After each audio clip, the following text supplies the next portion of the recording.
Last video तक हम लोगों ने देखा था कि किस तरीक़ा से यूनिटी के इनपुट सिस्टम का यूज़ किया जा सकता है और यूनिटी के इनपुट सिस्टम का यूज़ करना हम लोगों ने सीख भी लिया था। इस वीडियो में मैं आपको बताऊंगा कि आप स्प्राइट्स को ऊपर नीचे दाएं बाएं किस तरीक़ा से आप एरो की मदद से कर सकते हैं, अपने कीबोर्ड के एरो कीज़ के मदद से। वैसे इस वीडियो में मैं आपको हॉरिजॉन्टल मोशन करना सिखाऊंगा अपने कीबोर्ड के एरोज़ के मदद से। चलिए, अब सबसे पहले आपको यहाँ पर सी शार्प के स्क्रिप्ट में जाना है, जो हम लोगों ने प्लेयर मूवमेंट के नाम से क्रिएट किया था। इसको मैं थोड़ा बड़ा कर देता हूँ। अब यहाँ पर सबसे पहले आपको क्या करना है, एक वेरिएबल क्रिएट करना है।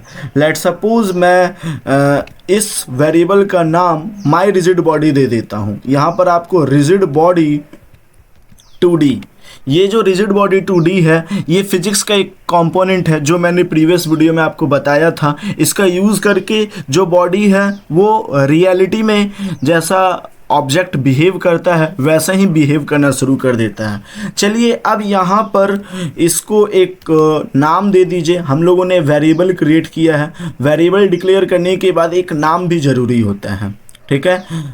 रिजिड बॉडी 2D माई रिजिड बॉडी, ठीक है।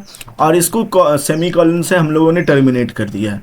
तो इतना दूर तक हम लोगों ने बस एक वेरिएबल ही क्रिएट किया है। चलिए, इसके बाद आपको वॉइड स्टार्ट में क्या करना है, अपने इस वेरिएबल को एक कंपोनेंट प्रोवाइड करना है।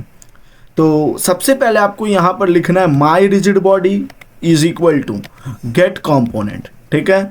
गेट कंपोनेंट मतलब जिस तरीक़ा से आप किसी स्प्राइट के नीचे ऐड कंपोनेंट पर क्लिक करते हैं और उस पर कंपोनेंट आता है, ठीक उसी तरीक़ा से यहाँ भी हम लोगों को एक लाइन ऑफ कोड के मदद से अपने वेरिएबल को हम लोगों को यहाँ पर कंपोनेंट देना है। तो गेट कंपोनेंट, और फिर उसके बाद इस ब्रैकेट के अंदर आपको लिखना है rigid body 2D, rigid body 2D, और पैरेंथेसिस का यूज़ करके आपको इसको एंड कर देना है, टर्मिनेट कर देना है।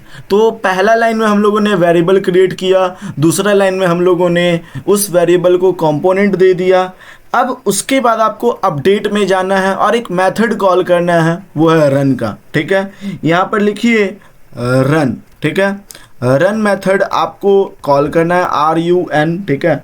और इसको पैरेंथेसिस फिर टर्मिनेटर से बंद कर दीजिए। इतना करने के बाद आपको एक फंक्शन भी तो क्रिएट करना है, तभी तो उसके अकॉर्डिंग आप डिसाइड कर सकेंगे कि उसको कितना रफ्तार देना है, कितना वेलोसिटी देना है, ठीक है। चलिए, सबसे पहले यहाँ पर सबसे नीचे चल जाता हूँ मैं और यहाँ पर लिखता हूँ फंक्शन वॉइड रन के मदद से हम लोग शुरू करते हैं। अब यहाँ आपको माई रिजिड बॉडी, जो हम लोगों ने रिजिड बॉडी क्रिएट किया था, अब उस रिजिड बॉडी को वेलोसिटी देने का टाइम आ गया है। तो माई रिजिड बॉडी डॉट वेलोसिटी, ठीक है। आप इसको वेलोसिटी असाइन करने वाले हैं, ठीक है। My rigid body dot velocity, इसको हम लोग याद कीजिए जो इनपुट क्रिएट किया था अपने पिछले वीडियो में, जिसका नाम था मूव इनपुट, इस मूव इनपुट से असाइन कर देते हैं। तो सिंपली एरो की का मदद से तो वो आगे पीछे कर ही लेगा। तो यहाँ पे मूव इनपुट से असाइन कर दीजिए और सेमीकोलन से एंड कर दीजिए, ठीक है।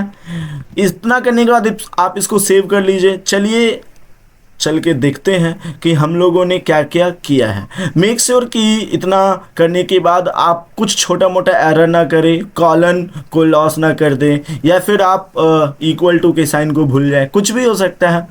अब यहाँ पर आपको क्या करना है, चलिए थोड़ा मैं इसको ऊपर कर देता हूँ अपने इस स्प्राइट को, ठीक है। अपने इस स्प्राइट को मैं ऊपर लेकर इसको सिंपली प्ले कर देता हूँ। तो जैसे ही मैं इसको प्ले करूंगा, हालांकि ये नीचे फ्लोट करेगा क्योंकि हम लोगों ने अभी उसका कोई इंतजाम नहीं किया है।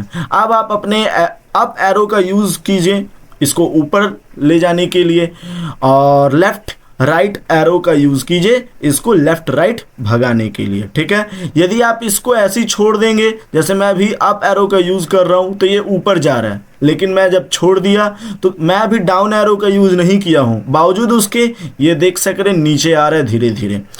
तो उम्मीद है आपको ये समझ में आया होगा हम लोग किस तरीके से बड़े आसानी से अपने एरो कीज़ को प्लेयर के मूवमेंट से असाइन कर चुके हैं। चलिए अब ये जो प्रॉब्लम है यहाँ पर वो ये नया है कि ये जो स्प्राइट है ये लगातार नीचे गिरे जा रहा है। तो ये रियलिस्टिक बिहेवियर तो थोड़ा मोड़ा कर रहा है, लेकिन इस प्रॉब्लम को भी सॉर्ट आउट करना होगा।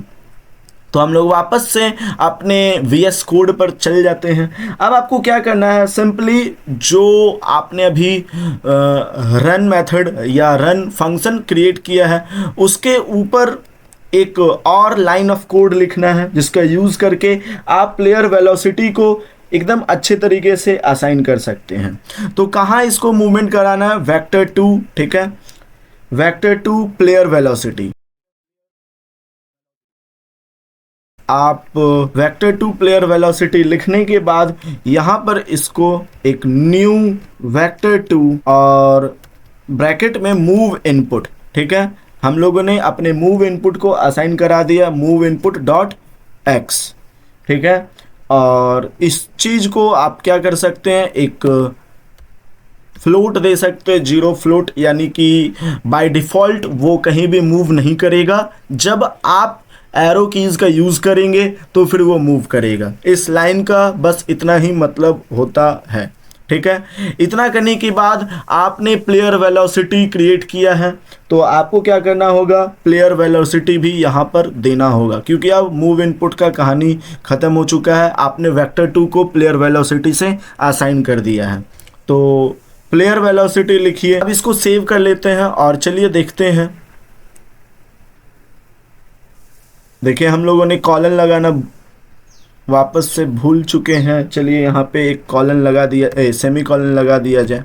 सेव करने के बाद वापस यहाँ पर आते हैं, ठीक है। इतना करने के बाद चलिए अब हम लोग इसको प्ले करके देखते हैं और क्या इम्पैक्ट पड़ा है उस कोड से ऑब्जर्व करते हैं। तो हालांकि ये नीचे गिर रहा है क्योंकि हम लोग अभी हॉरिजॉन्टल मोशन इसको करवाएंगे, तो अब सिर्फ लेफ्ट और राइट एरो ही वर्क कर रहा है, ठीक है। अभी हम लोगों को हॉरिजॉन्टल मोशन करना है। अब इस मोशन को हम लोग किस तरीक़े से कंट्रोल कर सकते हैं, किस तरीक़े से इसको स्पीड प्रोवाइड कर सकते हैं, अब हम लोग वो सीखेंगे।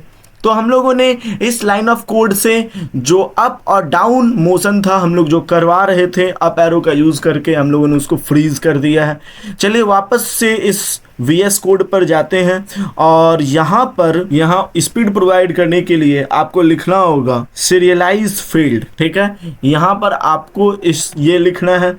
उसके बाद फ्लोट रन स्पीड, यानी कि वो किस स्पीड से रन करेगा आपको ये यहाँ पर असाइन कर देना है।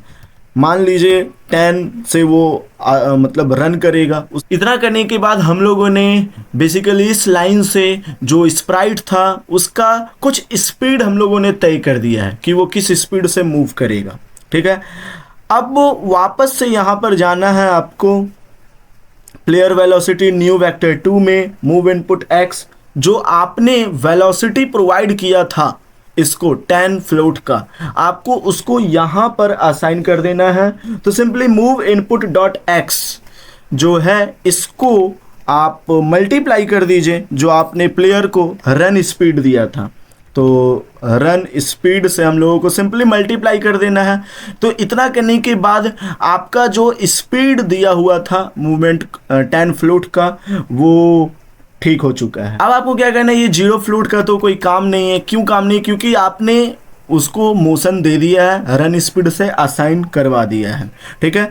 अब y एक्सिस में भी हमारा बॉडी मूवमेंट करने वाला है, तो सिंपली आपको यहाँ पर my rigid body dot Y, ठीक है, यानी my rigid body dot velocity dot Y, ठीक है। यानी अब हमारा बॉडी जो है वो y डायरेक्शन में भी मूव करेगा, इसीलिए हम लोगों ने my rigid body dot velocity dot Y लिखा, ठीक है। इतना समझ में आया आपको? कोई दिक्कत? अब इसको सिंपली आपको क्या करना है, सेव कर लेना है। सेव करने के बाद चलिए यहाँ पर मे गॉड कोई एरर ना हो, कोई एरर ना हो, हाँ ठीक है, कोई एरर नहीं है। चलिए अब यहाँ पर इसको हम लोग सिंपली प्ले करते हैं।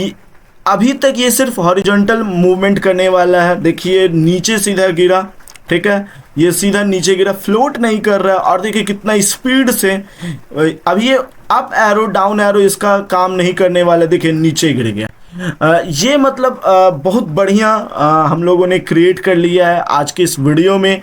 अभी जो वर्टिकल मोशन है वो नहीं कर पाएगा, आपको मैंने शुरू में बताया था वर्टिकल मोशन फ्रीज हो चुका है, ठीक है। जैसे ये नीचे गिरेगा, ठीक है, जैसे ये नीचे गिरेगा ये पूरा डाउन चला जाएगा। तो आज की इस वीडियो में मैंने आपको बताया कि किस तरीका से आप अपने प्लेयर को हॉरिजॉन्टल मूव करवा सकते हैं। यदि आपको ये वीडियो अच्छा लगा हो तो हमारे यूट्यूब चैनल को सब्सक्राइब कीजिए, वीडियो को लाइक कीजिए, सभी दोस्तों के साथ शेयर कीजिए। And thanks for watching this video.